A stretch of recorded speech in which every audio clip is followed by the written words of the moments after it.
Alright guys, today I'm going to make a special from all my mates that I grew up with back in the day.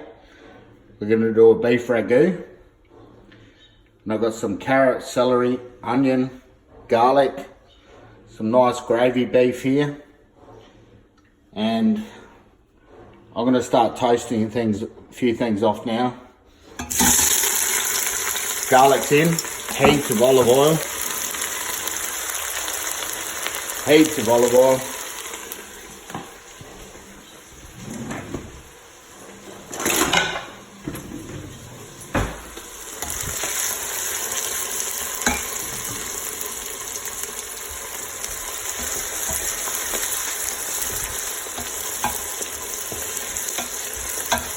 Mountains of olive oil.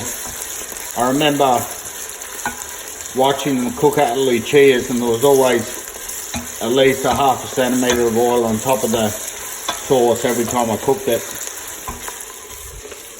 And I was watching them. We've got carrot and celery now.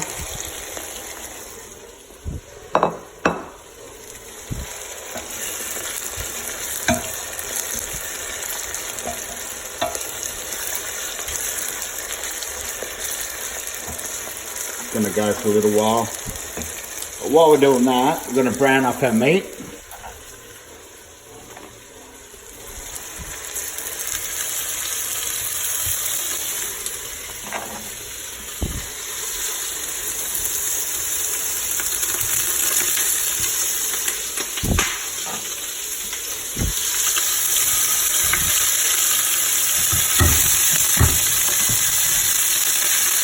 Brown up some meat while I'm doing that. The mirepoix is carrot, celery, onion, capsicum.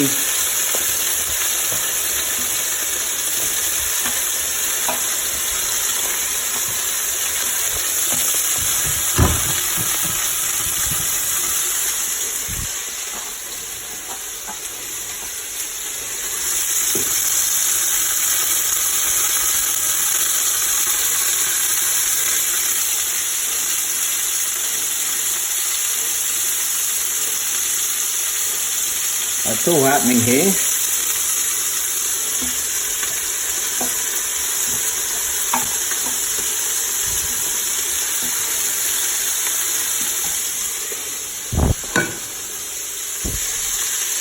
I don't have any fresh basil, so I'm going to hit it with some of this basil here, which is a pretty good product these days, so it's not too bad.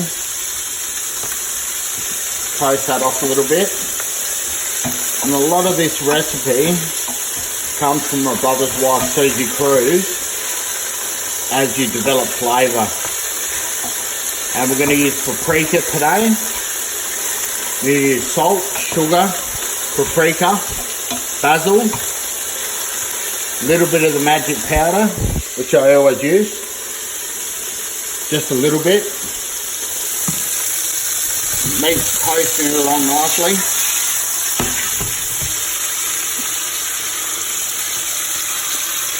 A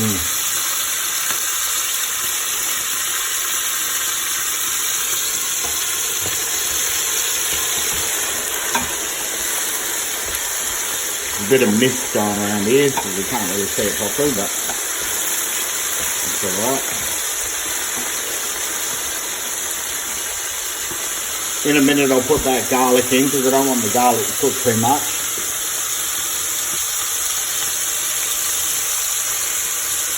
Just turn those little bits of meat over.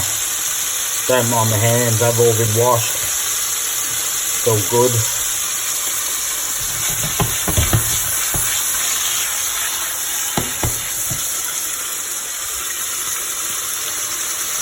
And all this first process is just about developing flavour. So I'll give a little bit of vegeta to the meat.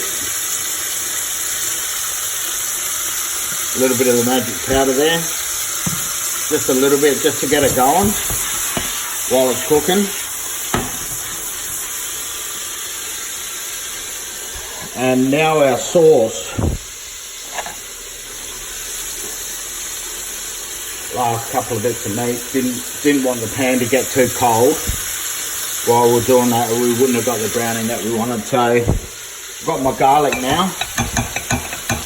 I'll add that in.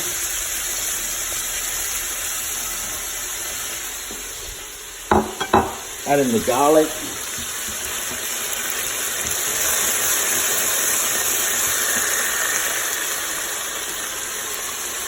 Starting to stick a little bit to the bottom, so as soon as it does that, you just pull it off, let it release, and it will come off straight away. If you let it burn too far, it'll ruin your dish. So I've just pulled that off. I'm just going to let the bottom of it release. With a lack of temperature, it'll come out and then it will release, and you can keep going. So I'm going to put our meat in now. Meat's going in the sauce. Turn that one off.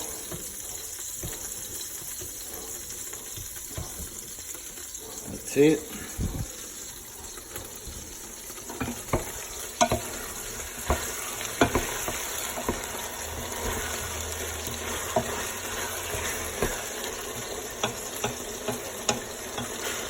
And normally all my choc mates would have a few long neck bottles of their famous sauce that they use, but I've got some passata here which I'll use. Just give me a sec, I'll open this up. Just an old trick I learned back in Vietnam. Sauce in. Always rinse out your bottle with water. Pure choc style. This is going to cook for 2-3 hours until that meat fully falls apart inside there. We need some sweet paprika.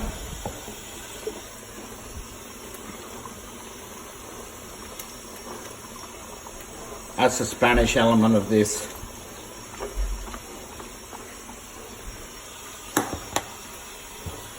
Bit of salt.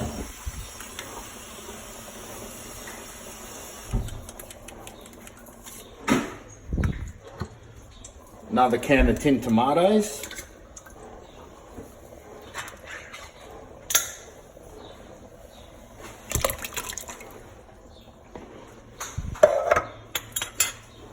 And just give that a bit of a stir. We want to bring it up to the boil slowly so we don't get any stickage. The secret to doing this is getting a bit of sugar, because the sugar is going to balance out those tomatoes that we've got. Normally when you've got really ripe tomatoes you probably wouldn't need sugar, but this time around I'll hit it with some sugar first, and I think if it needs some more later then I'll put it in. And I'll do this in 2 different sections because I'm going to let this cook for about 4 hours, and then when I'm serving it up I'll get back to you. We'll just have a little taste first.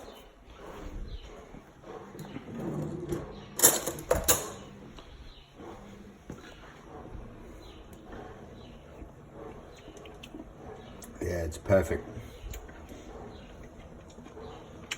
You need to taste it and then taste what it's, and understand what it's going to taste like in 3 hours time, which is going to be amazing. So we'll get back to you on this one, guys. Ciao.